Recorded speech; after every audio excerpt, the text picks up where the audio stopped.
When I first, I first thought about quitting, we formed a quit club with several other addicts, right?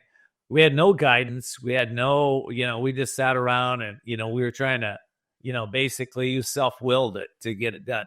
That is not going to work. Okay. What's going to work is what Dustin is saying. He's saying, get his book.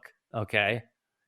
Find a group, find somebody that can support you, whether it's a therapist, a coach, an AA group, an NA group, an Al-Anon group, whatever it is. Find somebody to support you, some group or some person, and just go do it. It takes courage to walk in and ask for help. Now, it takes courage for all of us.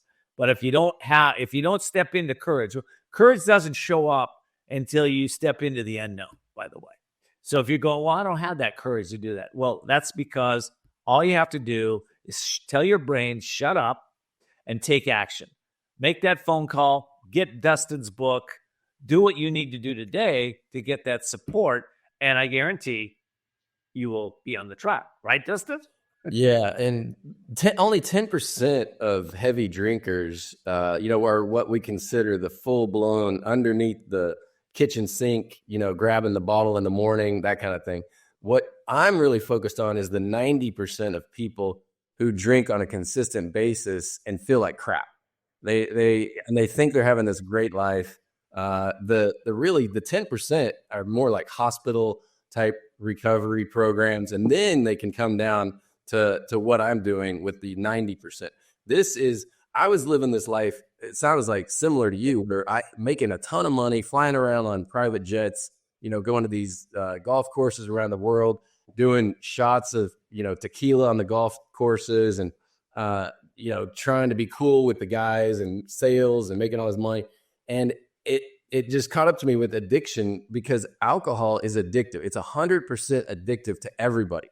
Do not fall into the trap that the big alcohol companies say, oh, you can drink socially, moderately, responsibly, because that is like saying you're dealing with an addictive product. It's proven to be 100% addictive to everybody. I played rugby over in England, and those guys drink like crazy. And at the time I was like, man, these guys can handle their alcohol.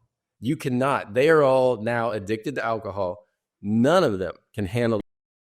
You're 6'5", 250 and beast. Yeah.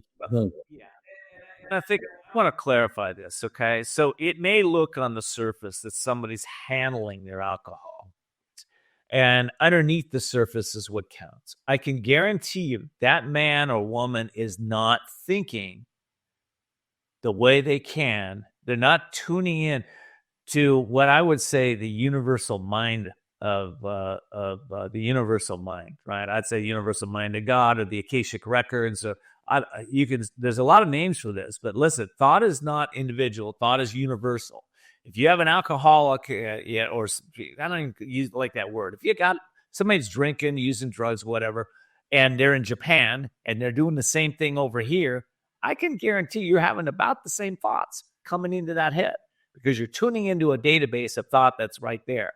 So if you want to change your life, you got to change your thinking. That you change your thinking, you got to get a book like Dustin's. By the way, Dustin, what's the benefits of people buying this book? The main thing is joy. It leads you. It leads you to what you truly are inside. And once you're through it, I've had a lot of people tell me that they, AA didn't resonate for them for whatever reason.